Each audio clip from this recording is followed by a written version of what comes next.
감사드리었고 또 부족한 점 하나님 말씀을 전하는 시간에 오늘 아버지께서 원하시는 하나님 말씀을 전달하며 같이 은혜받고 주여 이 번영한 세상 확실하게 살게 하시고 주님의 재림을 기다리며 하나님의 백성답게 살아갈 수 있도록 도와주옵소서. 우리 나사렛을 지독히 사랑하신 우리 하나님께 감사하며 이 시간도 부족한 점을 꼭 붙들어 주시옵소서. 하나님 여시고 종의 입을 여시고 우리 모두의 마음의 문을 열어주옵소서.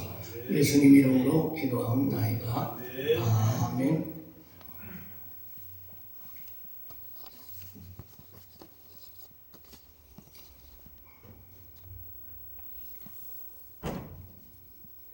요즘 세상에 더러 듣는 용어 중에 분리불안장애라는 말을 들어보셨을 것입니다. 보통 3살 전에 어린이들이 부모를 떠나게 된 상황에서 그런 장애를 겪는다고 합니다. 그러나 어른들도 그런 장애를 겪는 경우가 있다고 합니다. 개인의 삶 속에서 부부가 사별했을 때 또 아니면 깊이 사랑하던 사람과 헤어졌을 때 불안한 마음이 과도해지면 이것을 분리불안장애라 병리적인 현상으로 볼 수 있답니다. 오늘 이 요한복음 15장에서 이제 본격적인 보혜사 성령님에 관한 말씀이 나옵니다. 15장, 16장에서도 예수님이 이 땅을 떠날 때가 가까이 오면서 제자들의 모습과 그리고 예수님이 하시는 말씀들을 보면 그렇습니다. 특히 아주 제자들이 많이 불안해하는 모습을 봅니다. 예수님은 제자들에게 내가 떠난다고 말씀하십니다. 제자들은 그 말씀을 들을 때 불안했습니다. 그래서 예수님은 요한복음 14장 1절에 너희는 마음에 근심하지 말라 하나님을 믿으니 또 나를 믿으라 말씀하십니다. 아이들은 어릴 때 엄마가 안 보이면 불안해해요. 그리고 막 울죠. 그러나 나이가 들면서 자라면서 그렇지 않습니다. 자기 눈에 안 보이지만 어딘가 엄마가 있다고 믿기 때문입니다. 성장하면서 내가 보지 못해도 어딘가에 엄마가 계신다는 믿음이 생긴 것입니다. 예수님이 떠나신다고 하실 때 이 제자들이 뭔가 허망했습니다. 자신들이 3년간 그 예수님을 따라다닌 삶이 허망하게 무너져 내린 것 같습니다. 그러나 예수님이 가셔야 제자들은 예수님을 따르는 참된 신앙이 무엇인지를 알게 됩니다. 요한복음 14장 6절에서 제자들에게 보혜사 성령님에 대한 말씀을 하십니다. 내가 떠나가지만 내가 너희를 고와 같이 버려두지 않겠다 말씀하십니다. 또 15장 5절에 나는 포도나무여 너희는 가지니 말씀하십니다. 나를 떠나서는 너희가 아무것도 할 수 없다. 그러니까 포도나무인 내게 꼭 붙어 있는 가지가 되면 너희가 걱정할 필요가 없다. 제자들은 성육신하 이 땅에 오신 예수님과 같이 3년을 살았습니다. 아침에 일어나 보면 예수님이 항상 계셨습니다. 눈에 보였습니다. 그런데 이제는 볼 수 없게 된다는 거예요. 나는 아버지께로 간다 그렇게 말씀하십니다. 왜 가시느냐? 내가 떠나가는 것이 너에게 유익하다 그렇게 말씀하십니다. 우리가 읽은 그 16장 7절에서 내가 떠나지 않으면 보혜사가 너희에게 오시지 아니할 것이요 내가 가면 내가 그를 너희에게 보내리라 그렇게 말씀합니다. 보혜사가 오신다는 말씀이 무슨 말씀입니까? 지금은 예수님이 육체로 계셔서 제자들이 눈을 뜨면 볼 수 있습니다. 예수님이 산으로 기도로 올라가면 그러나 직접 누려볼 수 없습니다. 예수님 가셔서 성령님을 보내시면 항상 함께 있을 수 있게 되는 것입니다. 그래서 내가 떠나가는 것이 너희에게 유익하다 그렇게 말씀하시는 것입니다. 만약 예수님이 부활하셔서 승천하지 않으시고 그냥 이 땅에 육신으로 계신다면 육신은 시공간 어느 한 지역에 매여 있습니다. 그러나 성령께서는 시공간 매이지 않습니다. 초월합니다. 미국에서도 동시에 영국에서도 동시에 한국에서도 만날 수가 있습니다. 예를 들어 우리가 교회에서 예배를 드리며 집에가 앉아 있을 수 없습니다. 육신은 시공간에 매여 있기 때문에 한 곳에 있을 수밖에 없습니다. 부활하신 예수님이 승천하지 않으시고 어느 지역에 계신다면 우리가 예수님 만나러 거기까지 가야 합니다. 이 코로나 시대에 어디 마음 놓고 갈 수가 있습니까? 일단 KTX를 타든지 아니면 비행기를 타고 그 장소로 가야 합니다. 또 간다고 해도 거기 수많은 인파, 수많은 사람들이 모여있을 텐데 어떻게 예수님을 대면하고 인사하고 손이라도 한번 잡아볼까? 그리고 내 사정을 예수님한테 좀 얘기할까? 그러나 예수님이 하나님 아버지께로 가시고 성령님이 우리에게 오셨습니다. 그래서 어디서든지 언제든지 우린 주님과 교제하며 그리고 대화할 수가 있다는 것입니다. 이거 얼마나 놀라운 일입니까? 우리 학부모가 또 우리 학돌씨가 집에 가면서 그냥 주님과 대화할 수 있다는 거예요. 도훈이가 주님 저기요 저거요 주님 들어보세요 뭐 이렇게 주님이랑 얘기할 수 있다는 것이죠. 여러분 주님과 대화할 수 있다고 하는 사실에 대해서 여러분 놀라지 않습니까? 매일 주님과 동행한다면 이거 참으로 엄청난 것입니다.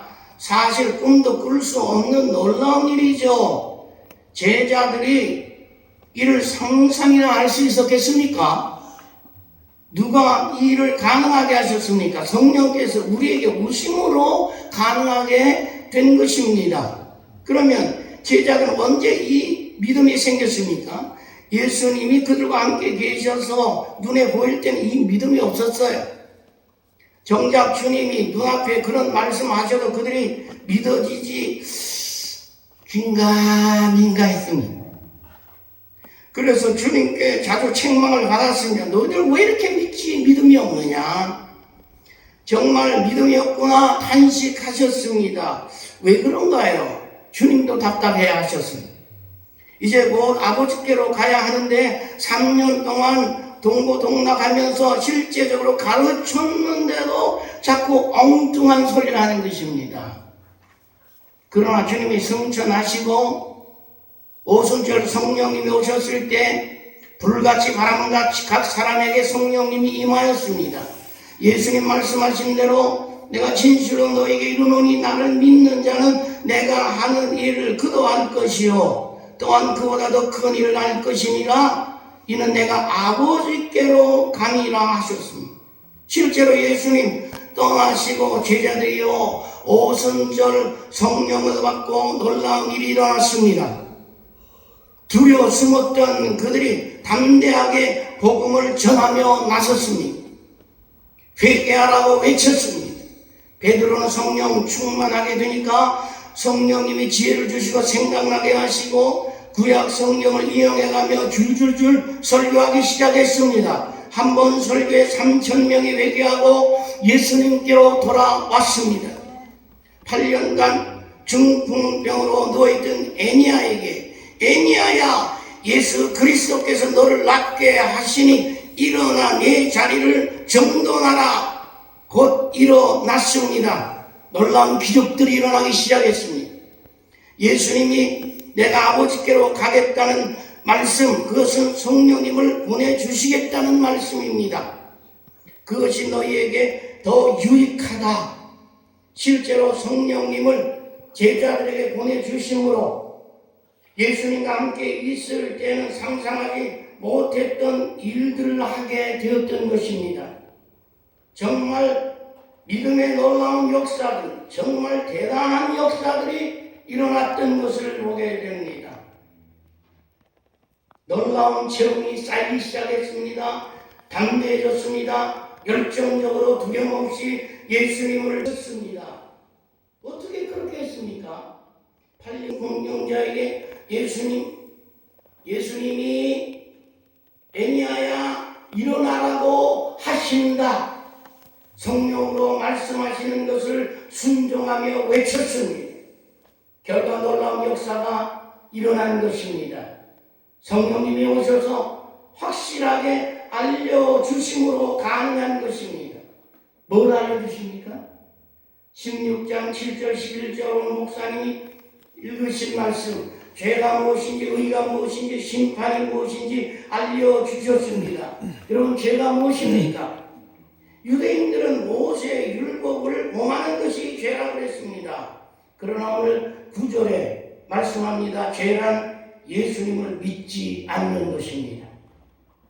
그렇게 가르쳐 줬습니다. 이 확실한 점입니다. 죄, 예수를 믿지 않는 것. 여러분 일가나 친척이나 가족이나 그렇습니다. 형제자매, 먼 이웃들, 가까운 이웃들 예수 안 믿으면 그것이 죄입니다. 의에 대하여라면 내가 아버지께로 가니 너희가 다시 나를 보지 못할 것이다.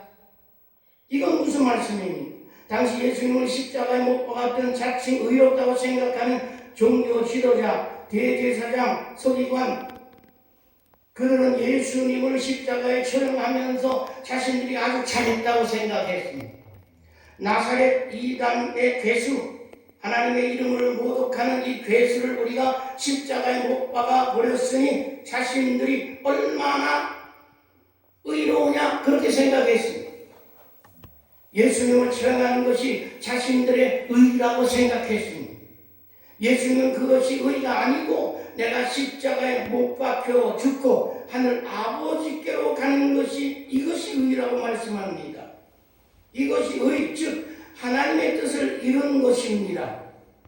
예수님의 죽으심, 바리새인이나 서기관들이 예수님을 십자가에 못 박아 죽기 의인 줄 알고 드러내지만 예수님은 내가 십자가에서 죽는 것이 그것이 하나님의 의라고 말씀하셨습니다.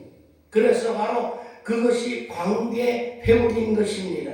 내가 자매 하나님이 자기 아들을 세상에 사람으로 보내사 그 아들의 죽음과 부활을 통해서 이시고 사람들을 구원해 내는 것입니다. 이것이 하나님의 복음의 나타입니다. 마태복음 1장 21절에 아들 낳으니 이름을 예수라 하라. 이는 그가 자기 백성을 그들의 죄에서 구원할 자이십니다. 하나님이 자기 백성을 자기 죄에서 구원해시고 자녀로 삼아 주시는 것, 이것이 의입니다. 관계 회복입니다. 죄로 인해서 깨어진 관계를 예수님 십자가에서 죽으시고 살아나시어서 하나님께로 가는 그것이 하나님의 의가 이루어진 것입니다. 이것을 성령이 깨닫게 해주셨습니다. 참된 의는요, 주 예수 그리스도십니다. 그리스도의 십자가만이 우리의 의로움의 근거가 되는 것입니다. 성령 역시 깨우쳐 주셨습니다. 그러므로 죄는 이 예수님을 믿지 않는 것이 죄다. 그렇게 말씀하시는 것입니다. 내가 무슨 선행을 하고 열심히 신앙생활하고 헌금하고 봉사하고 뭐 이런 것 의 아닙니다. 오직 예수 그리스도의 십자가만이 우리의 참된 의로움이라는 것입니다. 우리가 엄청 죄를 받을 그런 죄를 졌다. 우리가 법정에 섰다면 생각해 보세요. 검사와 재판관들 얼마나 두렵겠습니까? 그들은 곧 심판을 내릴 것입니다. 예수님 십자가 돌아가시기 전에 세상 법정에 이끌려 다녔습니다. 빌라도 법정, 대제사장 가야바들 앞에 끌려 가셨습니다. 사실 이런 세상 불법 재판으로 꾸미고 있는 그 재판,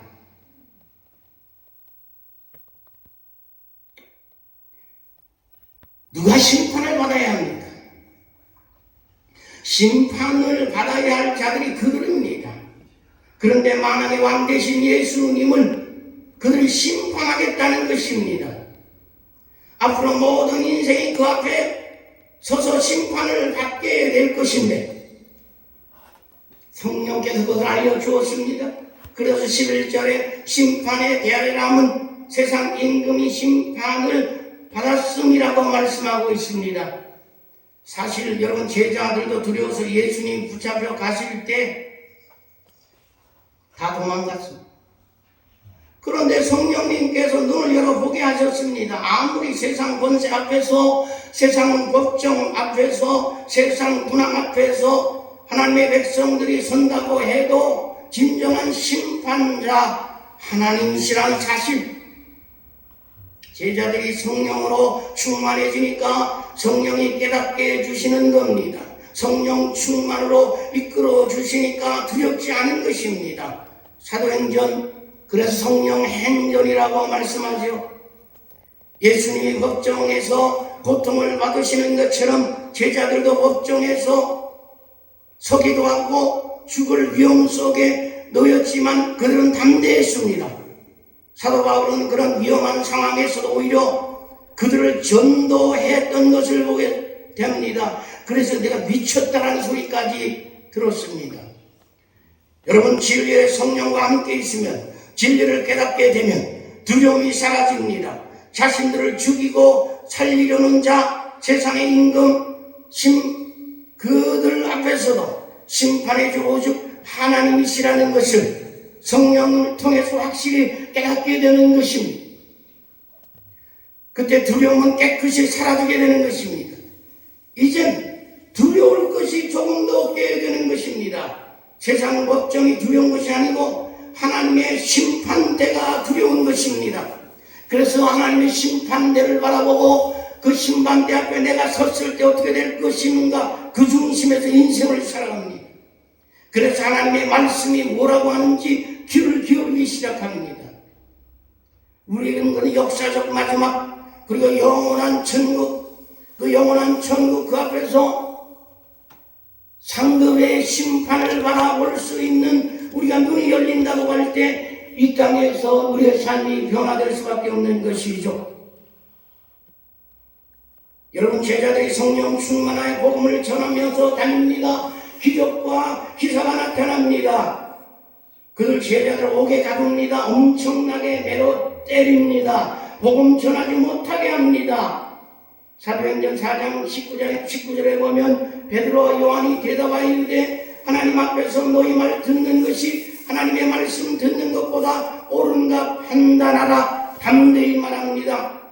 세상 권력 꼭대기에서 법을 빡치고 있는 사람들 앞에서 그들은 오직 하나님의 심판대를 보며 확실하게 담대하게 말씀을 전하며 그렇게 살았습니다.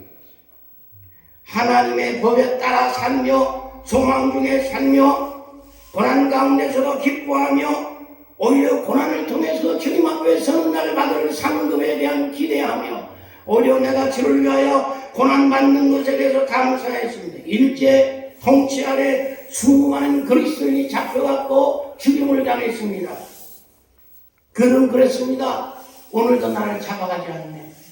그들은요, 정말입니다. 왜 나를 잡아가지 않나? 왜 나를 감옥에 집어넣지 않나? 그렇게 집에 와서 그런 얘기들을 했다. 예수 믿는 나를 잡아가서 내가 주님 앞에 서는 날 주님 만나는 기쁨 크고 더 크고 더 크고 주님 앞에 받을 상급, 그리고 마지막 심판대를 보며 살았던 저들의 삶, 저들의 마음, 저들의 행동은 다를 수밖에 없었어요. 하나님 앞에 살았습니다. 성령 충만한 삶이었습니다. 제자들은 더 이상 예수님이 눈에 보이지 않았지만 성령 오셔서 성령님으로 충만한 가운데 그분이 이끄시는 대로 인도하는 대로 성령 하나님께 이끌려 붙들려 살았습니다. 오늘도 마찬가지입니다. 성령님 통하여 언제 어디서나 예수님이 우리와 함께 하심을 우리가 믿습니다. 믿고 또 믿습니다. 성령님 때문에 죄를 깨닫고 회개하고 위로받고 힘을 얻고 영적인 능력을 얻고 그분이 나와 함께 하심을 믿고 그렇게 살아갑니다. 고난을 만났을 때 주님 앞에서 때로는 눈물로 고통을 당하며 눈물로 기도하지만 곧 일어나 찬송하며 주님 주신 힘으로 그대로 그 길을 그대로 복음의 길을 전하며 나아갈 수밖에 없는 것입니다. 이것이 우리의 간증이기도 합니다. 돌아보면 모든 것이 성령님의 위로였고 하나님의 은혜였습니다. 주님과의 동행이었습니다. 목사님이 지금까지 길을 걸어오는 것은 목사님 혼자서가 아니라 주님과 같이 동행했기 때문에 주님이 위로하고 격려하고 힘을 주셨기 때문에 어렵고 외롭고 힘든 길을 걸어올 수 있었던 것이죠. 베드로의 고백을 봅니다. 예수를 보지 못하였으나 너희가 사랑하는도다. 이제도 보지 못하나 믿고 말할 수 없는 영광스러운 즐거움으로 기뻐하니 예수님을 보기 때문이 아니라 성령님을 통해서 예수는 믿고 예수님을 사랑하고 그 사랑을 보며 느끼며 사는 것입니다. 우리의 눈으로 보지 못하나 성령님을 구하십시오. 성령의 특별히 충만함을 구하십시오. 주여 저에게 성령의 충만함을 주시옵소서. 그분과 동행을 확실히 하니 그분으로 기뻐하며 즐거워하며 살아가는 여러분들이 되시기를 축원합니다. 갈라디아 5장 16절 성령을 따라 행하라 그리하면 육체의 욕심을 이루지 아니하리라.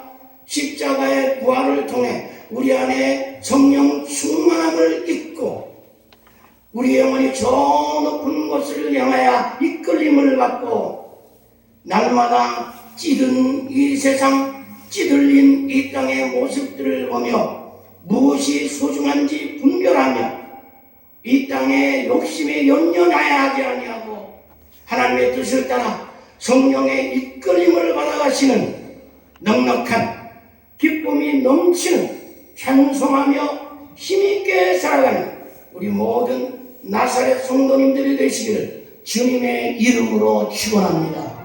아멘. 하나님 감사합니다. 오늘 저희들이 함께 시간을 갖게 하셔서 감사합니다. 우리에게 성령 보내주시고 충만하게 살기를 원하시는 하나님, 세상에 끌리는 것이 아니라 성령 충만하여 성령의 이끌림을 받아 기도하며 찬송하며 죄범 전하지 못하여 못 견디는 자로서 그리고 어떤 어려움 속에 원망하지 아니하고 장차 주님의 심판을 바라보며 주님 앞에 칭찬 듣는 충성된 종으로 이 땅을 확실하게 담대하게 감사하며 기뻐하며 힘있게 달려가는 우리 나사렛 우리 모든 성도들이 되게 하여 주시옵소서. 예수님 이름으로 기도하옵나이다. 아멘.